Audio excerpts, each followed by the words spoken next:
aime aussi les randonnées. Bonjour Monsieur le maire, merci d'être avec nous ce matin.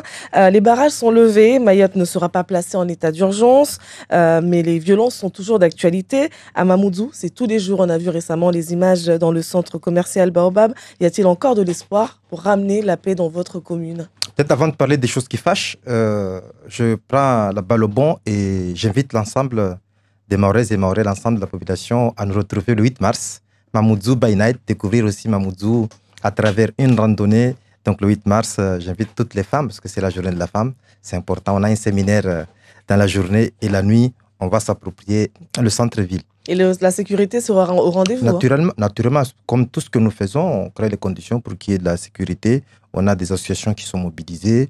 On a la police municipale, la police nationale. Donc, en tout état de cause, nous créerons les conditions pour que cette randonnée puisse se passer dans les meilleures conditions possibles, surtout pour honorer la femme. Alors, pour revenir à votre question, oui, nous l'avons déjà dit. Souvenez-vous, nous sommes arrivés en responsabilité le 5 juillet 2020.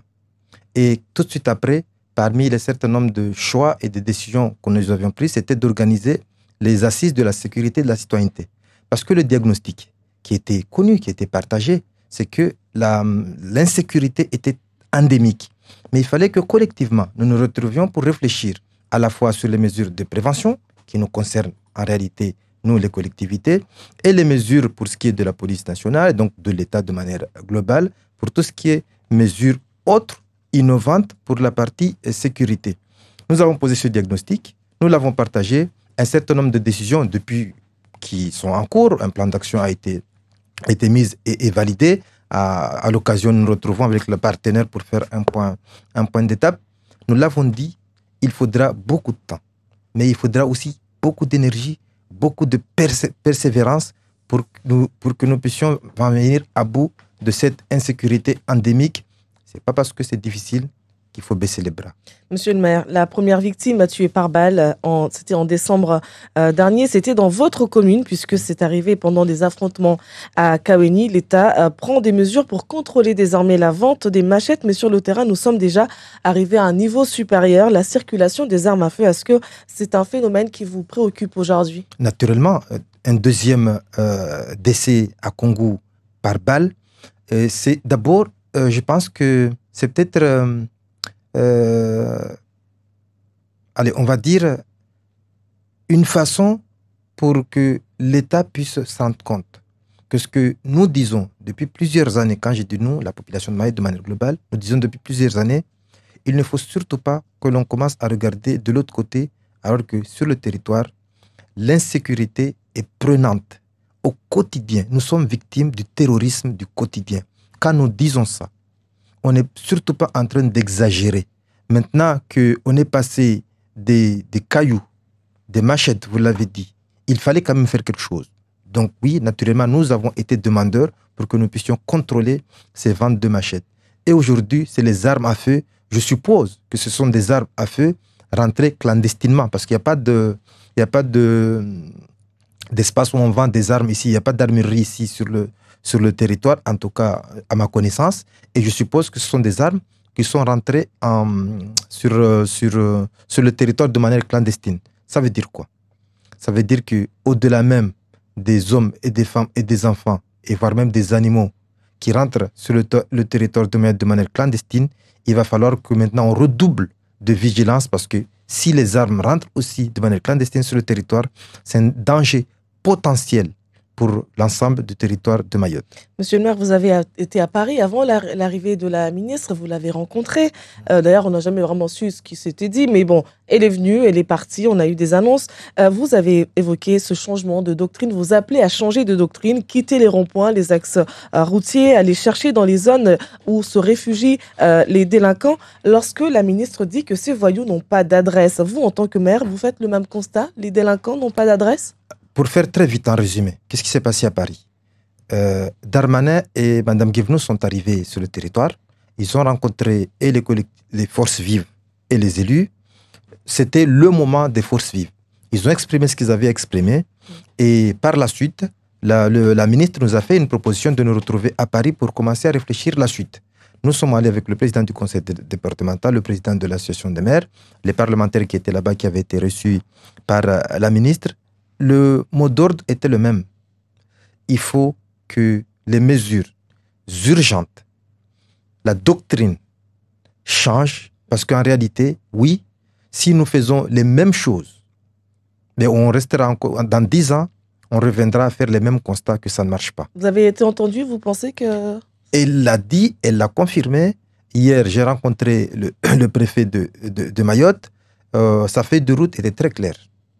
On crée les conditions pour que nous allions, et j'ai vu un message ce matin qu'ils ont commencé à Dzoumounier, il faut que partout, sur le territoire, les forces de l'ordre aillent chercher les voyous avant même qu'ils s'organisent, parce qu'eux, ils s'organisent. Donc, on sait où les trouver, alors? Forcément, on sait où les trouver. Donc, je suppose qu'avec tous les moyens d'enquête que l'État a sur le territoire, ben, on sait où.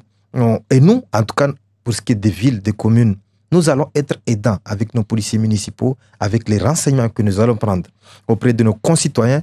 Nous allons être aidants pour que nous puissions démanteler ces réseaux qui s'organisent, pour que nous puissions donner les informations utiles et nécessaires aux forces de l'ordre, aux préfets, pour que des opérations coup de force, coup de poing puissent être organisées pour démanteler ces camps de réseau de voyous.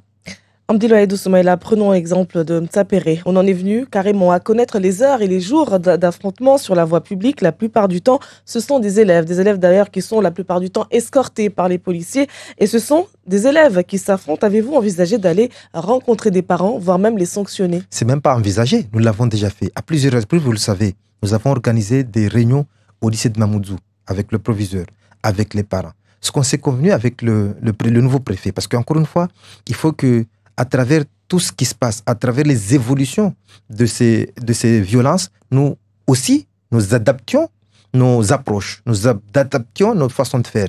Et raison pour laquelle, avec le préfet, on s'est convenu que désormais, tous les jeunes, là je mets jeunes parce que souvent ils vont à l'école, tous les jeunes qui se prendraient en train de glancer des cailloux, soit entre eux, soit sur les forces de l'ordre, on ira les chercher directement dans les salles de classe. Il faut que aussi eux comprennent. Dans les salles de classe. Dans les salles de classe, parce qu'il faut eux aussi comprennent. Le rectorat est d'accord avec cette mesure? Il ne peut que d'accord. Vous pensez que les violences qui sont à l'intérieur des salles de classe, tout le monde est d'accord avec ça? Si des jeunes sont vus, sont identifiés, qui sont en train de commettre ces faits, on ira les chercher dans les salles de classe. C'est important pour qu'ils aient aussi le message qu'on ne laissera plus faire. Et d'ailleurs, jusqu'ici, pour déloger dans les temps une personne qui s'installe de façon illégale, le propriétaire avait seulement 48 heures. Désormais, le délai est prolongé. Il passe à 96 heures.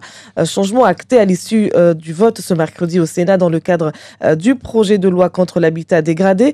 À Mamoudzou, les cases-en-tôle illégales poussent comme des champignons. Est-ce que vous voyez d'un bon œil ce prolongement de délai de... Surtout à travers l'association des maires de Mayotte, nous avons été demandeurs. Nous avons même dit qu'il fallait une semaine.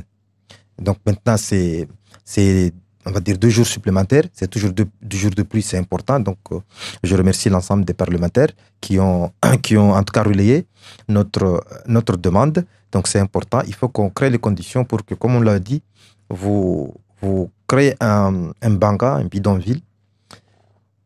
Souvent, ça se fait très vite. On n'a pas les moyens d'intervenir, parce que comme vous savez, vous voyez ce qui se passe sur le territoire qui est très vaste.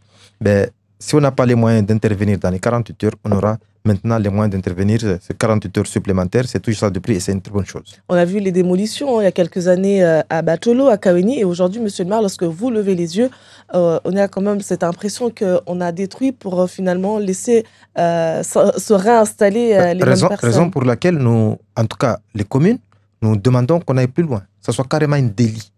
La construction d'un banga, un bidonville, ce soit carrément un délit. Ça permettra demain à la justice d'aller appréhender ceux qui font ça et que ça soit... Parce que au-delà des démolitions, comme vous l'avez dit, on démolit d'un côté, d'autre côté, ça construit. Mais il faut qu'on en fasse aussi un délit. Ça fait aussi partie de notre demande. D'ailleurs, si le sénateur Tani Mohamed Soali a largement soutenu ce texte de loi, d'autres sénateurs, un certain Guillaume Gontard, un sénateur de l'Isère, estime que, je cite, le fait de réduire les délais d'évacuation des personnes mal logées n'aboutit qu'à renforcer les violences de leur expulsion.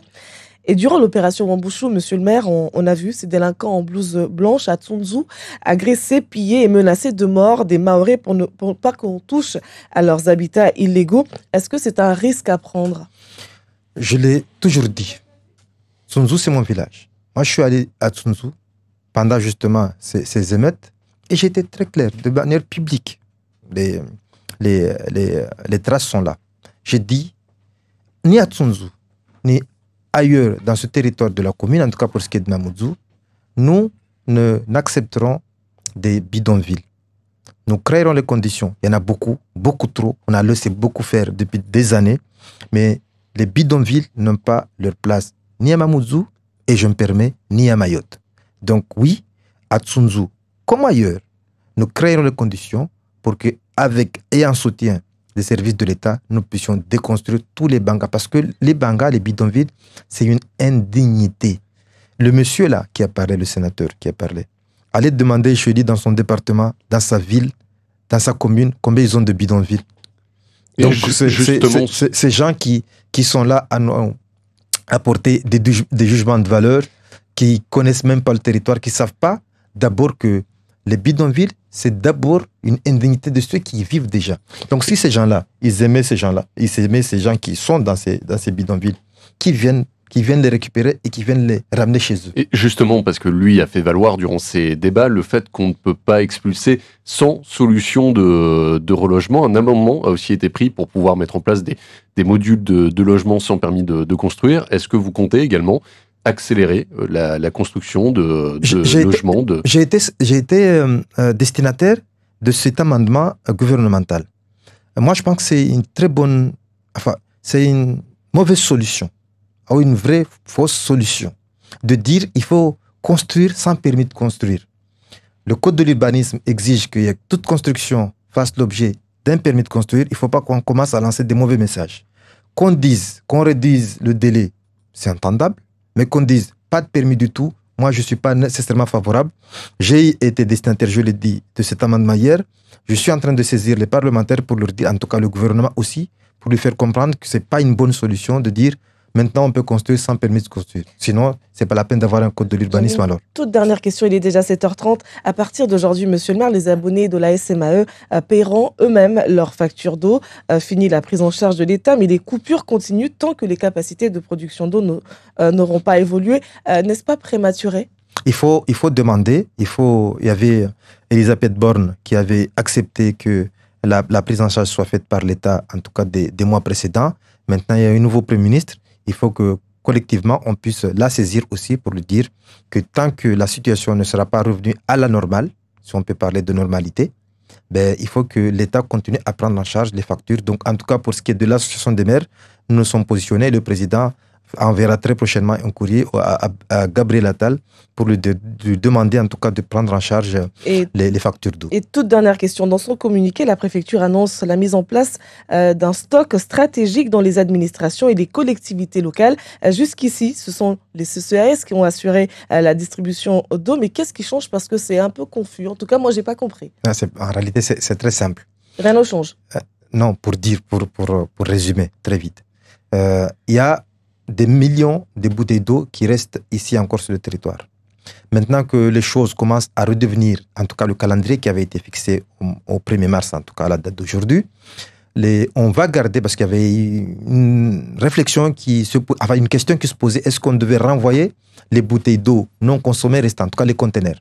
Le Premier ministre a dit, compte tenu de la situation et voire même du choléra qui serait dans les environs, qui menace, il a été décidé de laisser les millions de bouteilles d'eau sur le territoire de Mayotte.